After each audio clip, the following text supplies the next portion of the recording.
Bonjour à tous, on se retrouve aujourd'hui pour un tour d'horizon complet des dernières avancées qui secouent le monde de l'intelligence artificielle.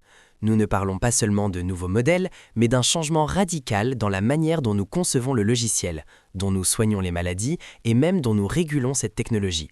Entre le pivot stratégique de Meta, les percées de la biotechnologie et les nouvelles méthodes de travail AI native, le paysage de 2026 ne ressemble déjà plus à celui de l'an dernier.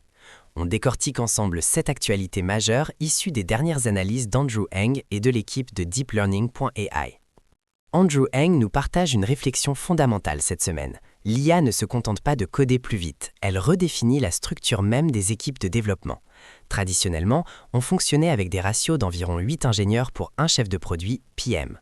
Aujourd'hui, on voit des équipes AI native où ce ratio tombe à 1 pour 1. Pourquoi ? Parce que le codage n'est plus le goulot d'étranglement. Quand on peut coder 10 ou 100 fois plus vite grâce aux agents, le véritable frein devient la prise de décision. Que doit-on construire ? Cela crée un besoin de profil généraliste. L'ingénieur moderne doit comprendre le marketing et le design, tandis que le chef de produit doit apprendre à manipuler le code. Si le département légal prend une semaine pour réviser ce qu'une équipe produit en une journée, c'est toute l'entreprise qui doit se réorganiser. Nous entrons dans l'ère de l'agilité absolue, où la communication face à face et la polyvalence priment sur l'hyperspécialisation. C'est l'annonce qui a surpris la communauté. Meta, le grand champion des modèles ouverts avec Llama, change de cap. La firme vient de lancer Muse Spark, son premier modèle de raisonnement nativement multimodal. Mais la grande différence, c'est qu'il s'agit d'un modèle fermé, disponible uniquement via API et sur les applications de Meta. Muse Spark se distingue par une efficacité d'entraînement remarquable, utilisant 10 fois moins de puissance de calcul que Llama 4 pour des performances similaires. Il brille particulièrement dans les domaines de la santé et du raisonnement visuel complexe, dépassant parfois GPT-5 ou Claude Opus dans ces catégories.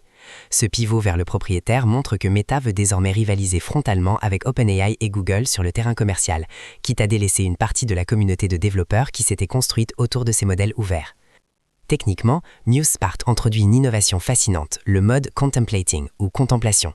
Au lieu de suivre une simple chaîne de pensée linéaire, ce mode lance plusieurs agents en parallèle. Ces agents proposent des solutions, les critiquent mutuellement, les affinent et agrègent le résultat final.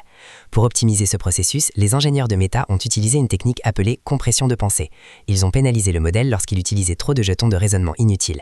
Résultat, le modèle a appris à raisonner plus intelligemment puis à condenser ses pensées pour gagner en rapidité sans perdre en précision. C'est un changement de paradigme. Plutôt que de construire des modèles de plus en plus gigantesques, on apprend aux modèles à mieux orchestrer leurs propres réflexions au moment de répondre. L'IA générative est en train de craquer le code de la biologie. Eli Lilly, l'un des plus grands noms de la pharmacie, a conclu un accord pouvant atteindre 2,500 milliards de dollars avec InSilico Medicine. InSilico utilise l'IA pour 2 étapes cruciales, identifier quelle protéine cibler pour une maladie et concevoir la molécule capable d'agir sur cette protéine. Leur succès le plus probant à ce jour est le Rentocertib, un traitement pour la fibrose pulmonaire. Là où la méthode traditionnelle prendrait 5 à 6 ans pour identifier un candidat médicament, l'IA d'InSilico l'a fait en seulement 18 mois, en testant moins de 80 composés contre centaines de milliers d'habitudes. Les essais cliniques montrent déjà des améliorations concrètes des fonctions pulmonaires chez les patients. Si ces résultats se confirment, l'IA pourrait diviser par 3 le temps nécessaire pour mettre un médicament vital sur le marché. La régulation de l'IA devient un véritable champ de bataille politique aux États-Unis. Malgré les efforts de l'administration fédérale pour centraliser les lois, plus de 40 États ont déjà adopté leurs propres règles. La Californie impose désormais des filigranes invisibles sur les contenus générés par IA, tandis que le Colorado se concentre sur la lutte contre la discrimination algorithmique dans l'emploi et le logement. Au Minnesota, il est désormais interdit aux assureurs d'utiliser l'IA pour refuser des soins sans une révision humaine par un médecin. Ce patchwork législatif crée un défi de conformité immense pour les développeurs. Imaginez devoir adapter votre code différemment selon que votre utilisateur habite à New York ou à Denver. Le gouvernement fédéral menace de couper les fonds aux États trop restrictifs, créant une tension entre innovation technologique et protection des citoyens. Comment tester un produit sans disposer de milliers de testeurs humains ? Des chercheurs de Google ont développé les Persona Generators.